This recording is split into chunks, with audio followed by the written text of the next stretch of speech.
Okay, so this is our special episode 3811, 3812, and 3813. So tatanungin natin dito yung cosmic na oracle. Malapat kasi ito. So ano na lang po. Basta malalaki kasi yung cards. Basta kukuha tayo dito ng tatlo. Yon, kukuha tayo dito ng tatlo. Okay, and then alamin natin kung ano yung mga supporting issues, attitudes, and situations na pwede niyang sabihin sa atin in line dito sa daily episode po natin. Panoorin niyo po yung healthy reading at saka yung daily episode down po dito sa special episode hanggang sa mamaya pa po. Meron pa pong 3 episode right after this. Una, basahin niyo na lang. Kasi hindi po pwede. O, diba? Pangalawa, confession. Ay, chismisan. And pangatlo,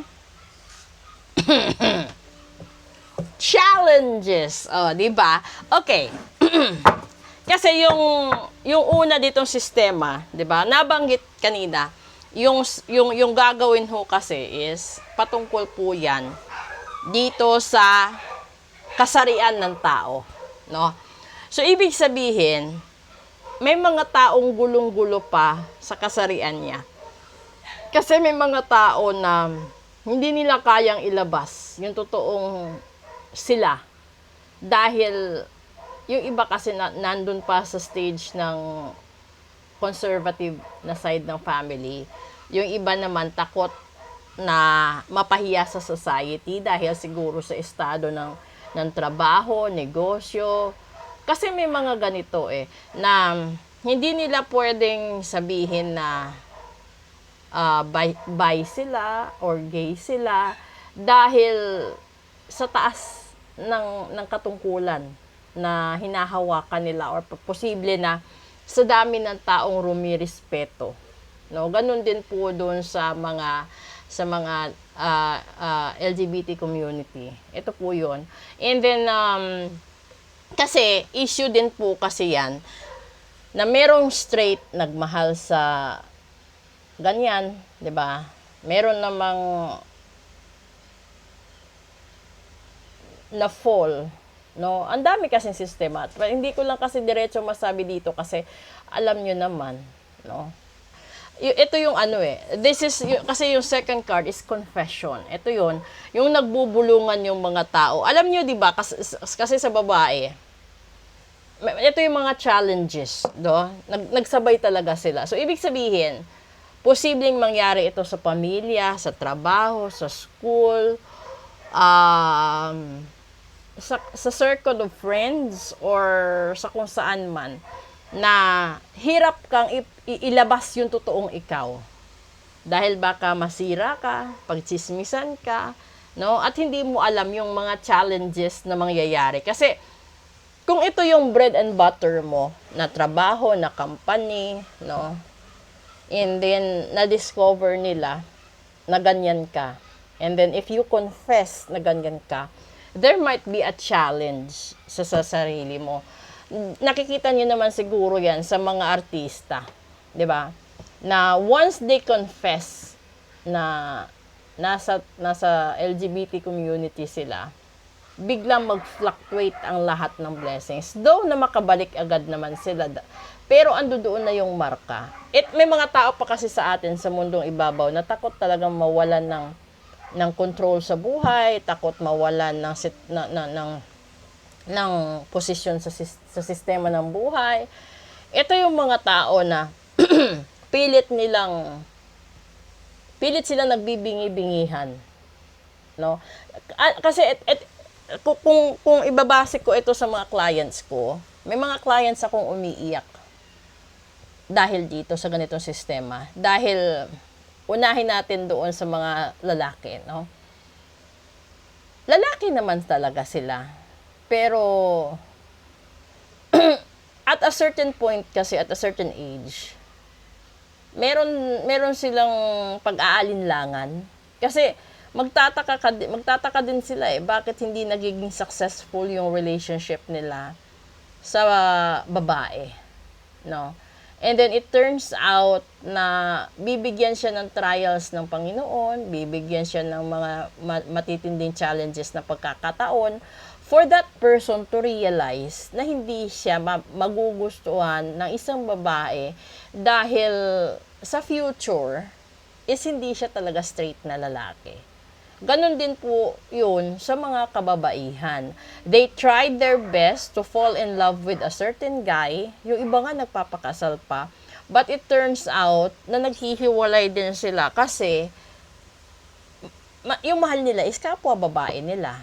So, hindi din yun kasalanan sa Diyos. Hindi rin yun kasalanan. Sa mata ng ibang tao, kapag nag-confess ka kasi, malaking iskandalo. Lalong-lalo na kung yung pamilya mo is mataas yung katungkulan, nasa politika, nasa matataas na antas ng mga negosyante sa Pilipinas or sa buong mundo, 'di ba? Ito yung mga challenges, no? Kung anak ka ng isang mayaman, anak ka ng isang politiko, o ito yung pinakamatindi, kung ang magulang mo ay religious sa church nila. And then humahantong pa nga yung iba sa nagkikitil ng buhay nila dahil hindi sila matanggap ng magulang nila na ganyan sila. So, kawawa naman. Kasi imbes na intindihin mo, imbes na tanggapin mo, ay minsan minumura, physically abuse, yung iba mentally abuse, yung iba mentally depressed, ano pa ba? Yung iba kasi naglalayas, yung iba nagbibigti, yung iba, ano pa? Kasi, kapag hindi kasi nila nailabas yan, yung kasarian nila, at hindi sila matanggap ng society, ng family nila, mahihirapan sila. Para ding para ka ring, paano mo ba i-cite ito na example? Para kang nagmamahal ng isang tao na bawal. Ganon yun. 'Di ba? Na hindi mo masasabi sa lahat-lahat na mahal mo siya kasi taken na siya. Ganito din yung sexuality ng tao na alam ng tao pinanganak siyang lalaki. So they are hoping na lalaki siya hanggang tumanda siya. Kapag pinanganak siya na babae, and they are hoping na babae siya hanggang sa tumanda siya. But it's not. It is not what it is, 'di ba? Kasi may mga panahon talaga na magbabago siya. Alam nyo, hindi naman kasi kapintasan yung pagkakaroon ng bakla or tibo, no, sa mundo. Dahil napakarami ng mga nasa LGBT community, matindi pa ang income kaysa straight na babae at lalaki. And then, marami din akong nakikilalang mga LGBT members na they provide the very best talaga sa mga magulang nila, sa siblings nila. And then, yun siguro yung downside nila, this is the card that is showing, yung challenges nila sa buhay. Dahil may mga tao pa din na nagdi-discriminate, may mga tao pa din na sinisiraan sila just because of that sexuality that they are into.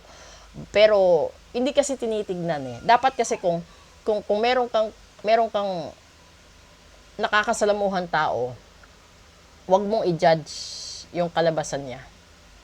Antayin mo na manutralize yung pagkakataon na makikilala mo siya heart and soul. Kasi kapag utak lang or mentalidad lang, ay marami talagang confessions na mali-mali.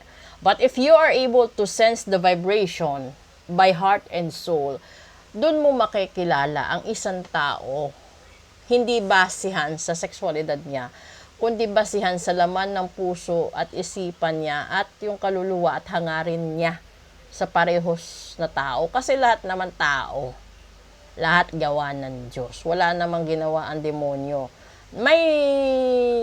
Siguro may kapintasan yung demonyo sa gawa ng Diyos, pero lahat gawa ng Diyos. Yun nga lang, may demonyo talaga. So, proceed tayo sa English episode natin. Sa gustong mag-book ng full private reading, magpa-ritual, magpa-cleansing bago ang 25, message lang po kayo or comment. Thank you!